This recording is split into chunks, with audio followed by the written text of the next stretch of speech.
Hello guys, नमस्कार। मैं आज आया हूँ बिट्टी इंटरनेशनल स्कूल के इधर एडवोकेट महावीर MP शर्मा जी से मिलने।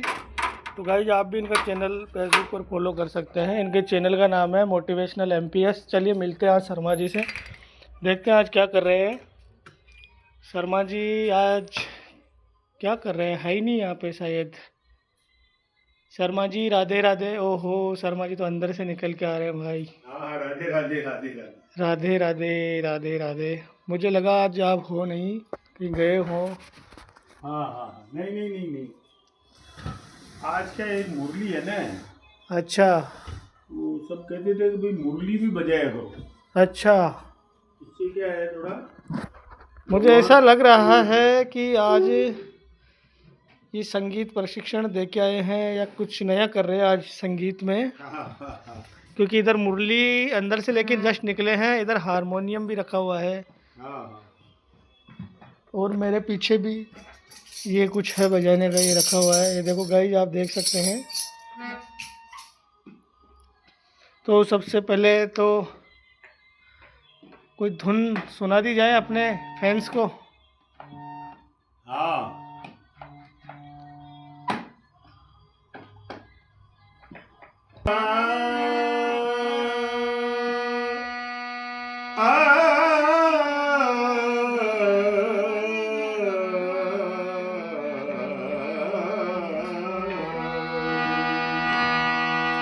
एक भरोसो एक बल तो एक नाम विश्वास,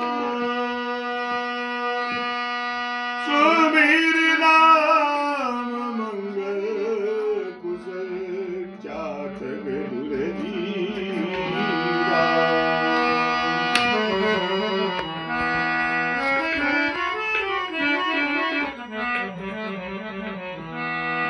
ऐसी वाणी बोलिए तो मन का पाखो और अनगो शीतल करे, आप शीतल हो।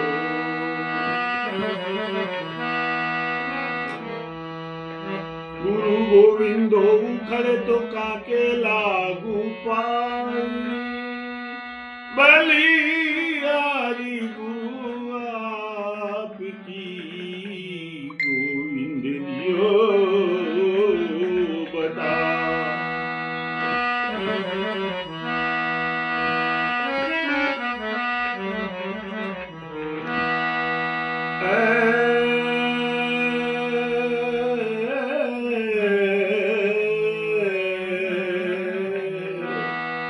नजर सनम की नजर सनम से नजर मिलाते नजर ने देखा।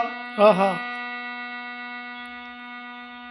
भगवान कृष्ण से गोपियां बोल रही है, नजर सनम की नजर सनम से नजर मिलाते नजर ने देखा। नजर मिली जब नजर सनम से नजर झुकाते नजर ने देखा। वाह वाह वाह वाह, क्या बात। अगर हमने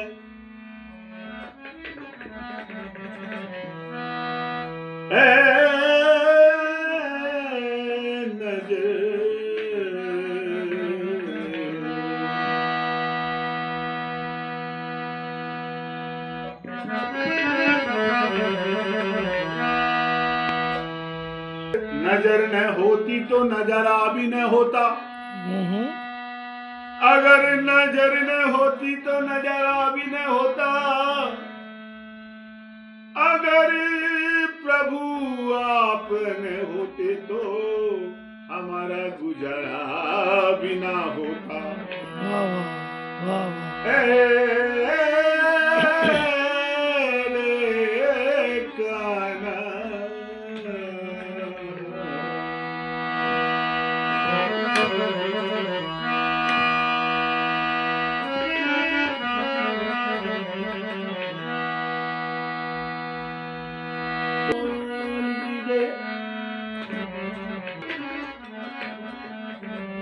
हमारे गुरुजी कहते थे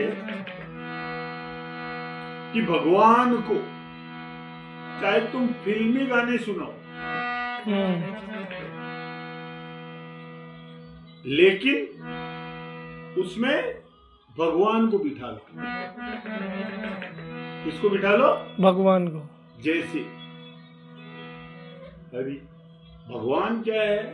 उस व्यक्ति का जो भक्ति के मार्ग के अंदर भगवान को आप कुछ भी बना सकते हैं। दोस्त बना सकते हैं, गुरु बना सकते हैं, भाई बना सकते हैं, उसको मित्र जो भी तुम बनाना चाहे, माँ बना सकते हैं, पिता बना सकते हो। लेकिन किसी भी गाने में उसको बिठा लो। जैसे तो सत्संग होता था, उसमें 1 घंटे की क्लास चलती थी, हम ध्यान करने जाते थे, उसमें सुनाते थे, हमने सुनाया भी। जैसे अरे यारा तेरी यारी को मैंने तो खुदा माना, याद करेगी दुनिया तेरा मेरा अफसाना।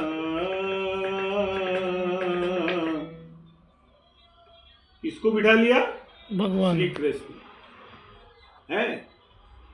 अब जैसे मेरे दिल की ये दुआ है, तू मुझसे दूर न जाए, तेरे बिना वो जीना वो दिन कभी न आए, तेरे संग जीना यहाँ, तेरे संग मर जाना। किसको बिठा लिया? कृष्ण भगवान को। ये भी एक भक्ति है, भक्ति का मार्ग है। इसमें आप कोई सा गाना हो, कोई से शब्द हो,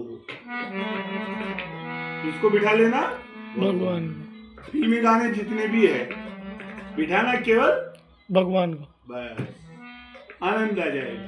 और ये सर्वश्रेष्ठ मार्ग, भक्ति मार्ग में संगीत साधना सर्वश्रेष्ठ मार्ग माना गया है, जिसको लय, स्वर, संगीत और इंस्ट्रूमेंट, नारद भक्ति सूत्र में बताया है कि इंस्ट्रूमेंट के साथ जिन भी आदमियों को भगवत प्राप्ति हुई है ना, उनके सबके पास कुछ न कुछ इंस्ट्रूमेंट था और कुछ न कुछ राग थी।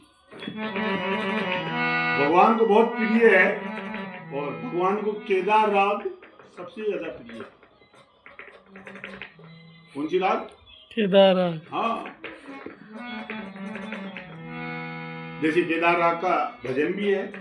और ये वो नरसिंह जी थे ना, नानी भाई का मायरा, हाँ, उसमें नरसिंह जी केदार राग गाते थे। केदार हाँ, राग केदार गाते थे। हाँ, तो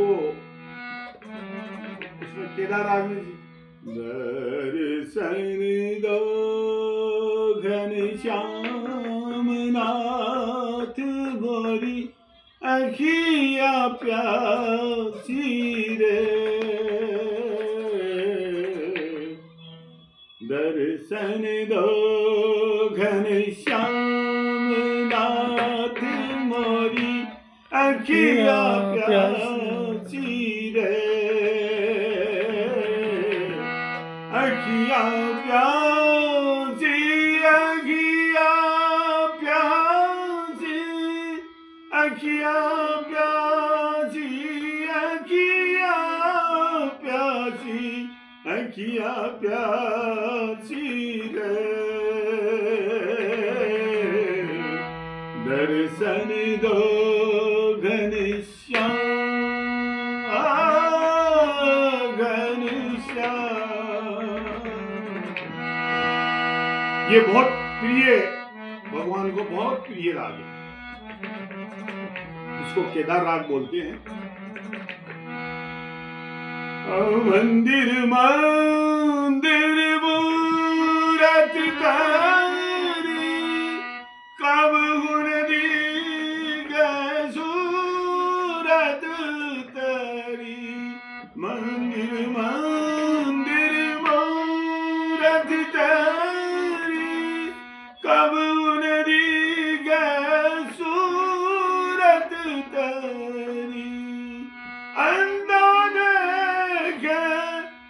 लंगड़ा चल कर पहुँचे काशी रे, दर्शन दो घनश्याम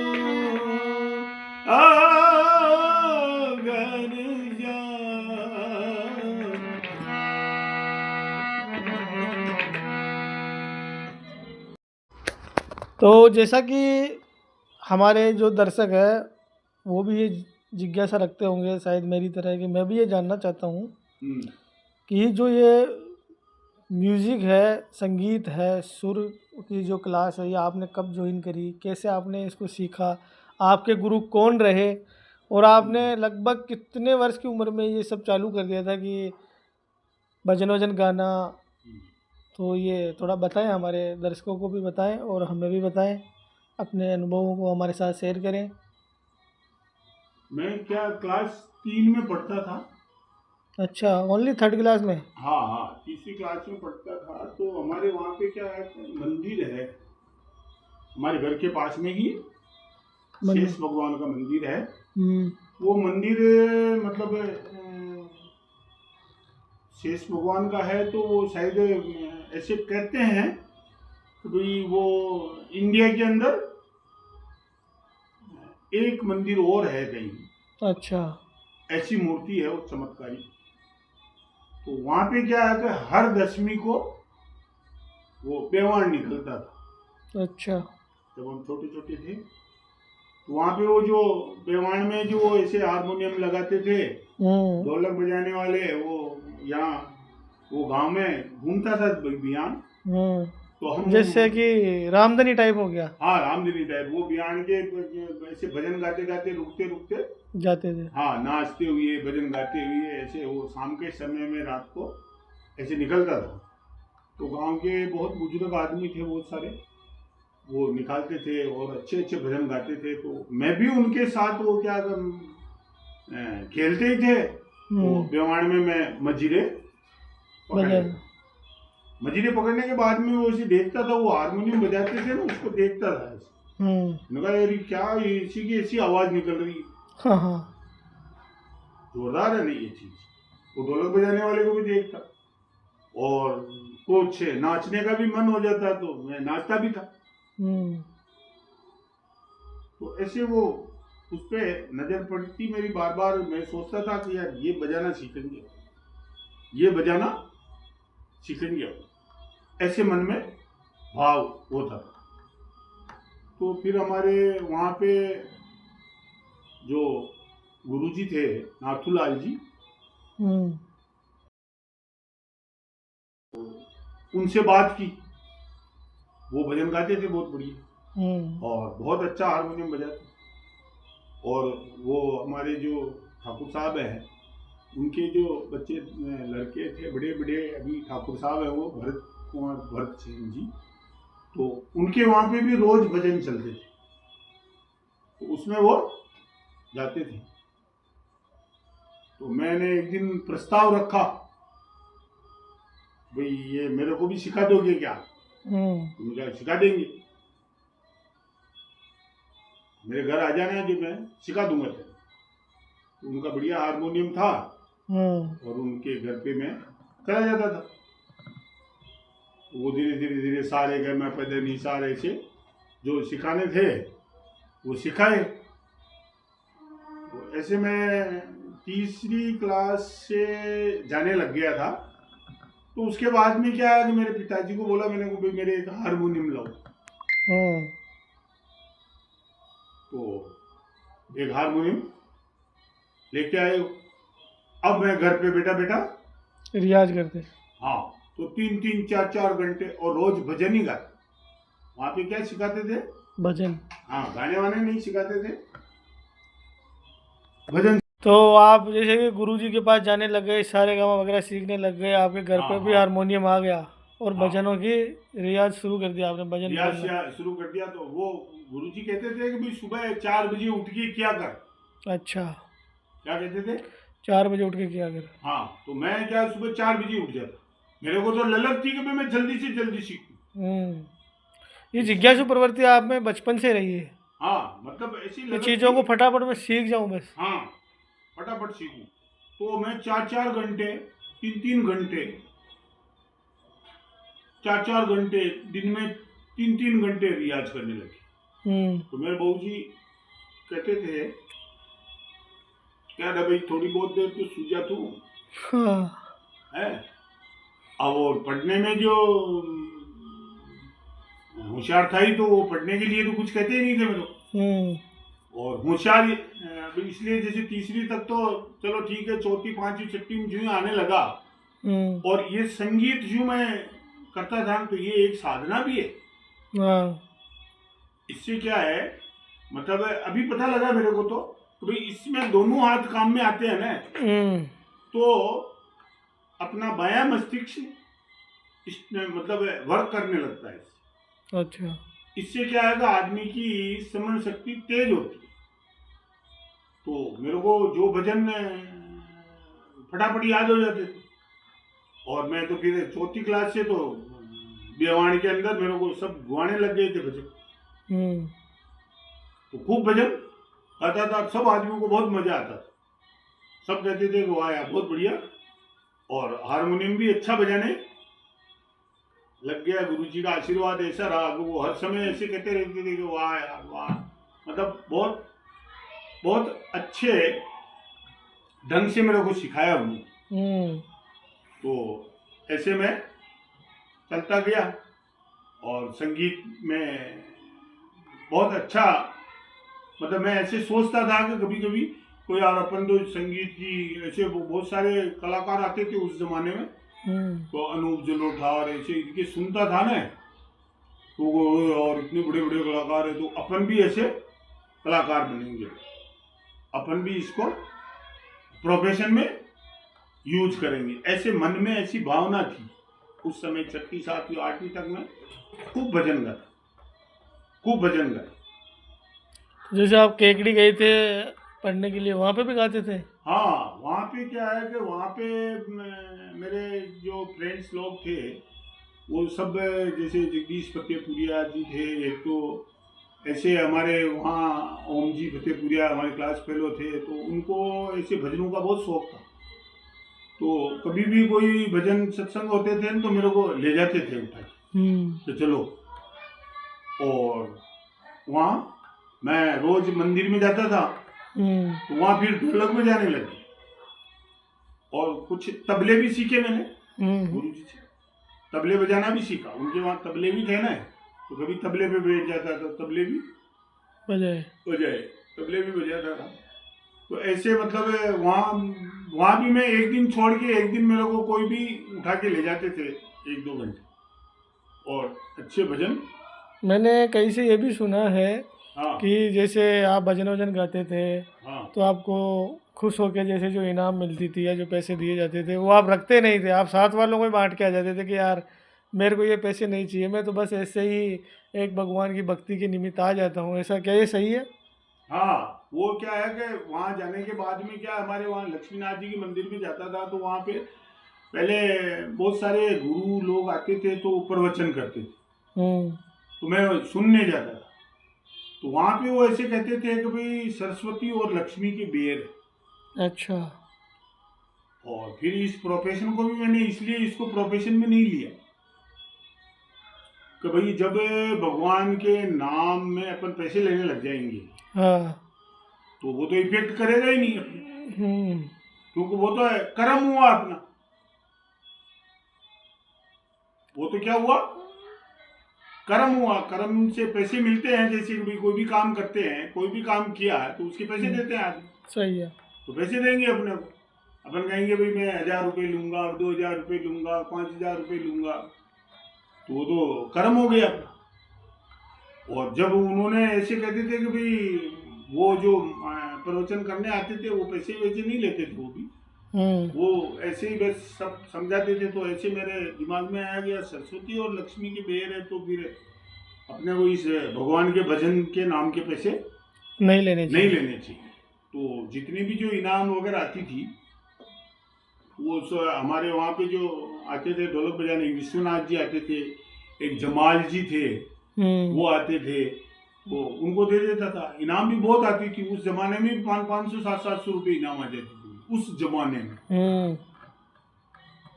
क्योंकि वो उस जमाने के 500 रुपये आज 5,000 हो गए।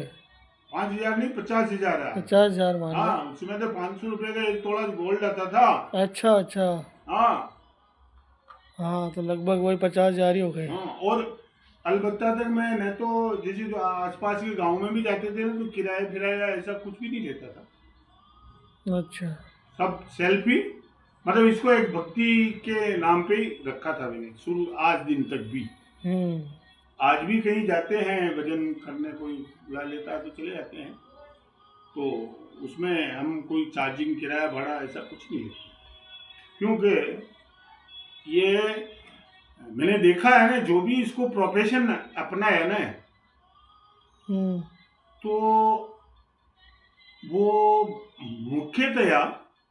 मुख्यतया उस पैसे का यूज नहीं कर पाया।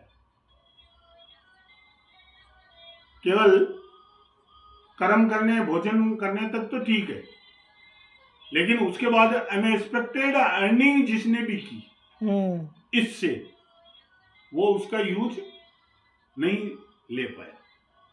क्योंकि ये तो उसके पर्सनल यूज के लिए नहीं होता है, ये तो भगवान के पैसे और ये भगवान के लिए लगने चाहिए। क्योंकि आदमी देता किसको है? भगवान को देता है। नहीं तो कई ऐसे बड़े बड़े भजन कलाकार है, वो भी तो पैसे लेते ही है। हाँ, वो जो कलाकार लेते हैं ना, उनकी वास्तविक स्थिति देखोगे ना आप, तो वो फलीभूत नहीं होते। अच्छा, वो एक कहने के मतलब सिर्फ एक दिखावटी जीवन। भोजन, हाँ, भोजन तो आराम से मिल जाएगा उनको।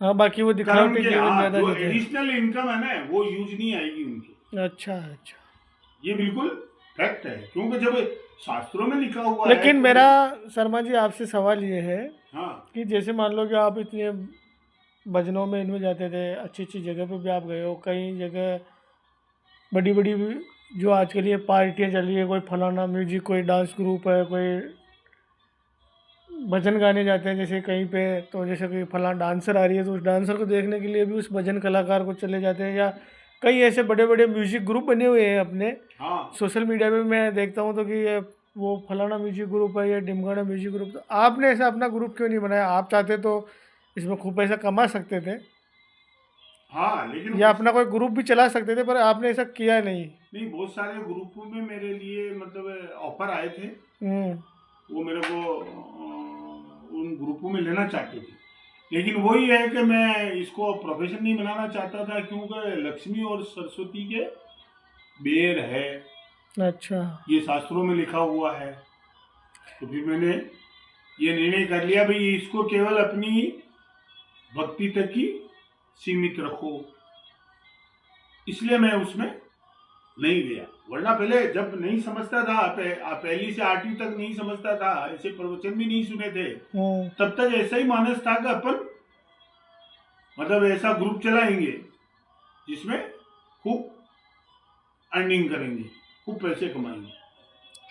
लेकिन जैसे अब आप बता रहे हो कि लक्ष्मी और सरस्वती के बेर है। हाँ, सरस्वती विद्या की देवी है, हाँ, लक्ष्मी रुपयों की देवी है, पैसों की देवी है, धन की देवी है। हाँ, तो आदमी जब पढ़ता है, हाँ, तो इसीलिए पढ़ता है कि मेरे पास पैसा आवे। हाँ, आज का तो ये है, पहले का आदमी तो ये समझता था कि मेरा जीवन यापन अच्छे से चले, इसलिए विद्या अध्ययन करते थे, हाँ, कि उसको सांसारिक ज्ञान हो जावे बस।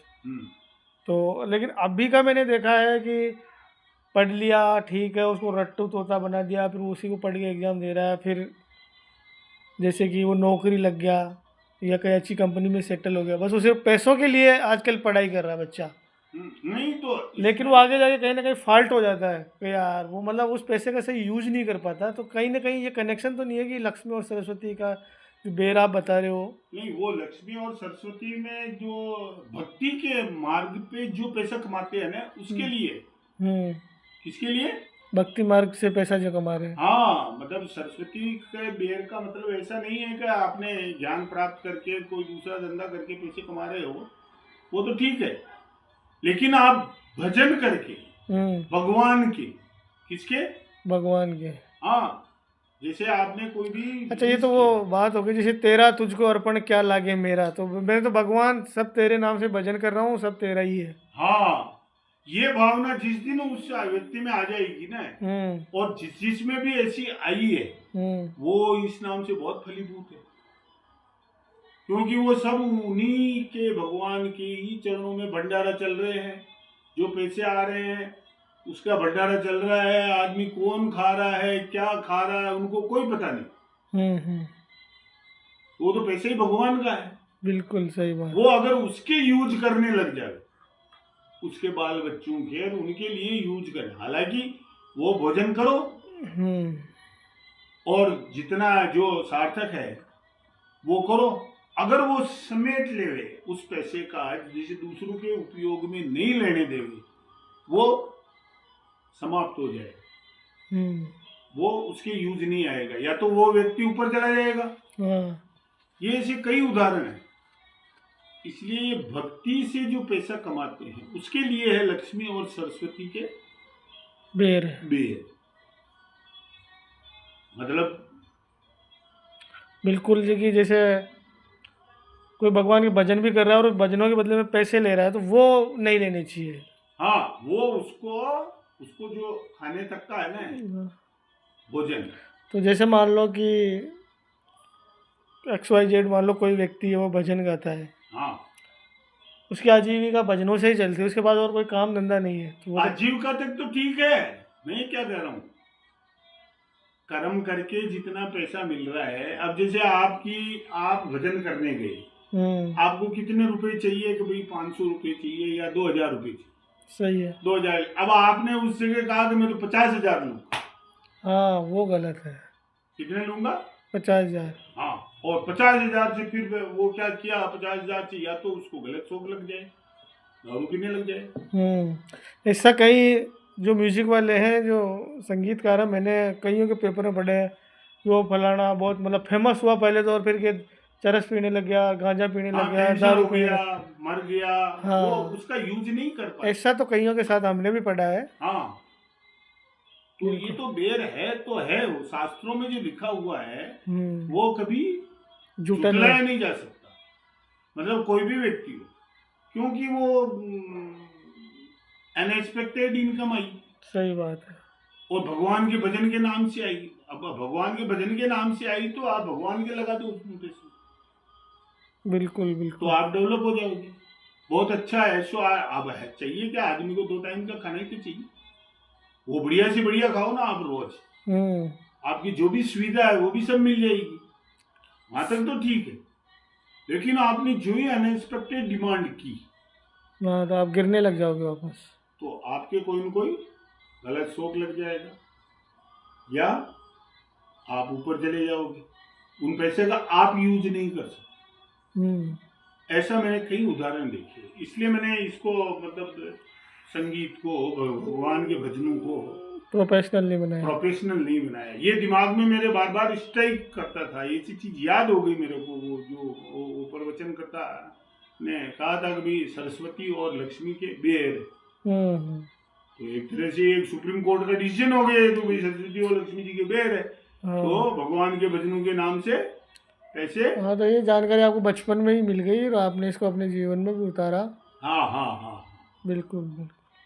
ये ऐसे ऐसे जैसे गुलशन कुमार था, तो गुलशन कुमार जी भक्ति टी सीरीज के उनके भजन आते थे बहुत सारे, है ना। तो उन्होंने क्या किया था, वैष्णव देवी के वहां पे कुछ परसेंटेज तय किए थे। उनको भी ये ज्ञान था कि भाई भगवान के मतलब सरस्वती और लक्ष्मी के बेर है, जो उनको ऐसा ज्ञान हो गया। तो उन्होंने देखा भी चलो वैष्णव देवी की चल के अपन वैष्णव देवी के यहाँ पे 25% बोल देते हैं क्या। उन्होंने कंपनी खोली थी बहुत बढ़िया। हाँ, टी सीरीज अभी भी चलती है ना। तो उन्होंने मतलब वो कंपनी खोल करके वहाँ 25% अपना जो इनकम होती थी भक्ति से, उसका भंडारा चलाते थे। लेकिन जब वो भगवान के नाम से पैसे आ रहे हैं ना, तो 100% ही भगवान के ही होने चाहिए जब आदमी फलीभूत होता है। बिल्कुल। तो उनके पास में जो 75% पैसे आए थे उनका वो यूज नहीं कर पाए। हाँ, हत्या हो गई थी उनकी। हाँ, तो ऐसे मतलब लक्ष्मी और सरस्वती की देर है ना, तो ऐसे मतलब वो आदमी उस पैसे का यूज नहीं कर पाए। हाँ, कुछ कारण ऐसा हो जाएगा कि वो हाँ यूज ऐसा, नहीं कर हाँ पाएंगे। हाँ, ये ऑटोमेटिक बनते हैं ये, क्योंकि ये जो लिखा हुआ है शास्त्रों में वो तो वो होना ही पड़ेगा उसको। बिल्कुल बिल्कुल। तो बहुत ही अच्छी जानकारी दी शर्मा जी आपने। हाँ तो जाते जाते मैं आपसे यही सवाल रखूंगा, या एक मान लो कि सवाल नहीं, एक संदेश मान सकते हैं आप, या आज की जो युवा जो संगीतकार हैं, जो गाने गाते हैं, उनको लेके आप क्या संदेश देना चाहेंगे? उनके लिए क्या प्रेरणात्मक दो बात कहेंगे आप? मेरा तो मत यही है कि भाई उनको जो संगीत या भजनों के आधार पे जो अपनी इनकम कर रहे हैं ना, जो इसको प्रोफेशन बना रखा है, हम्म। तो एक तो अनावश्यक डिमांड नहीं करनी चाहिए। बिल्कुल। और जैसे कि भाई हाँ, अपनी एक आदमी की कैपेसिटी, एक कलेक्टर को जैसी तनख्वाह मिलती है ना, हम्म। भाई कलेक्टर मान लो उसको, और क्या है, तो रोज के कलेक्टर को भी 5,000 रुपये मिलते हैं, तो अपनी फीस ज्यादा से ज्यादा 5,000 रख ले। ऐसा नहीं कि 50,000 2 लाख इस टाइप से नहीं रखना। नहीं लेने चाहिए।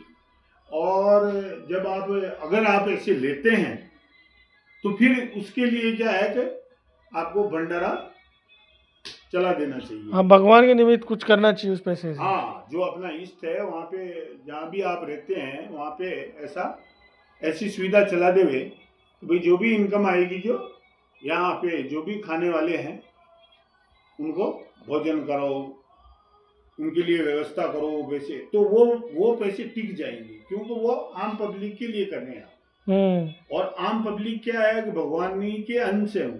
बिल्कुल। जब इसका एक उदाहरण है, ऐसे जैसे वो नरसिंह था ना सेठ, हम्म।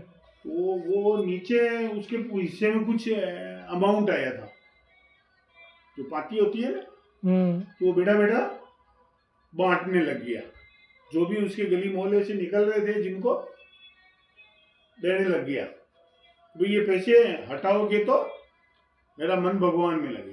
तो ऊपर से राधा कृष्ण देख रहे थे, तो राधा जी ने उनको सवाल किया कि ये ऐसा भक्त कैसे जो सारी इसको लक्ष्मी को ही लुटा रहा है। भगवान ने क्या कहा उसको? जान सुनने में आया 56 करोड़ है ना, कितनी माया उन्होंने लुटा दी थी। हाँ, लुटा दी थी। तो भगवान ने क्या कहा? अरे ये अपने ऊपर कर्ज चढ़ा रहा है।